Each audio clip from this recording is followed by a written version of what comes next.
Hi friends, welcome to அச்சா kitchen. எல்லோரும் எப்படி இருக்கீங்க? இன்றைக்கி என்ன வீடியோ பார்க்க போகிறோம் அப்படின்னு பார்த்தீங்கன்னா, பன்னீர் கிரேவி தான் பார்க்க போகிறோம். ஈஸியாக பன்னீர் கிரேவி எப்படி பண்ணுறது, சப்பாத்தி, பூரி, இட்லி, தோசைக்கு சைடிஷாக நம்ம தொட்டு சாப்பிட்றதுக்கு பன்னீர் கிரேவி வந்து ஈஸியான முறையில் எப்படி செய்கிறது அப்படின்னு பார்க்குறோம். வாங்க வீடியோக்குள்ளே போகலாம். அதுக்கு நான் 2 பெரிய வெங்காயம், தக்காளி பழுத்த பழமாக ஒரு 2 பழம் எடுத்து வெட்டி வச்சுருக்கேன். இதில் பாதி வந்து நான் அரைச்சி தான் யூஸ் பண்ணுவேன். அப்புறம் பன்னீர் வந்து இப்படி குட்டி குட்டியாக வந்து கட் பண்ணி வச்சுருக்கேன். சரி வாங்க இது எப்படி செய்கிறதுன்னு பார்க்கலாம். இப்போ ஒரு கடாய் காய வச்சுருக்கேன். அதில் கொஞ்சமாக எண்ணெய் சேர்த்துக்கலாம். கொஞ்சமாக எண்ணெய் சேர்த்துருக்கேன். இதில் கொஞ்சமாக மஞ்சள் தூள், கொஞ்சமாக மிளகாத்தூள் சேர்த்துருக்கேன். கொஞ்சமாக சால்ட்டு சேர்த்துக்கலாம்.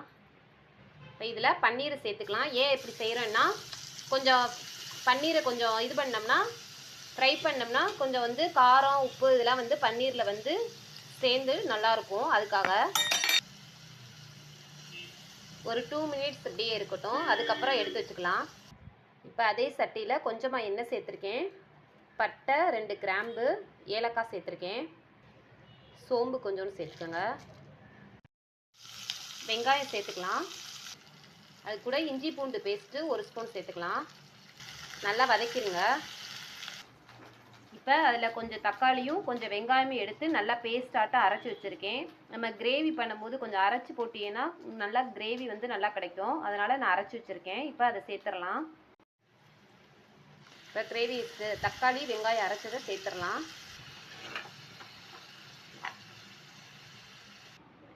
இதுக்கு மசாலா வந்து 1.5 ஸ்பூன் அளவு மிளகாத்தூள், கரம் மசாலா தூள் 1 ஸ்பூனு, ஜீரகப்பொடி வந்து 1 ஸ்பூன் சேர்த்துருக்கேன். இப்போ இதை சேர்த்துடலாம்.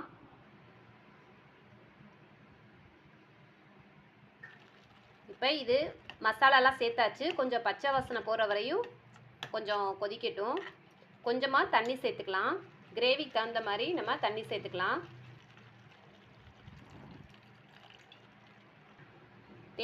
தேவையான அளவு சால்ட்டு சேர்த்துக்கோங்க. இப்போ கிரேவி நல்லா கொதிக்குது. இப்போ பன்னீரை நம்ம சேர்த்துக்கலாம். நம்ம பன்னீரை எல்லாத்தையும் சேர்த்தாச்சு. இது ஒரு 5 மினிட்ஸ் கொதிக்கட்டும். கொதிச்சோன்னா எப்படி இருக்குன்னு காமிக்கிறேன். இப்போ நல்லா கொதிச்சிருச்சு. இப்போ நம்ம ஸ்டவ்வை ஆஃப் பண்ணிவிட்டு கொத்தமல்லி தழை தூவிக்கலாம். அவ்வளோதான் ஃப்ரெண்ட்ஸ், சூப்பரான சப்பாத்தி, பூரி, இட்லி, தோசைக்கு சைடிஷாக பன்னீர் கிரேவி செஞ்சாச்சு. இந்த கிரேவி பிடிச்சிருந்தா மறக்காமல் லைக் பண்ணி, மறக்காமல் நம்ம சேனலுக்கு சப்ஸ்கிரைப் பண்ணுங்கள் ஃப்ரெண்ட்ஸ். ஓகே, பாய்.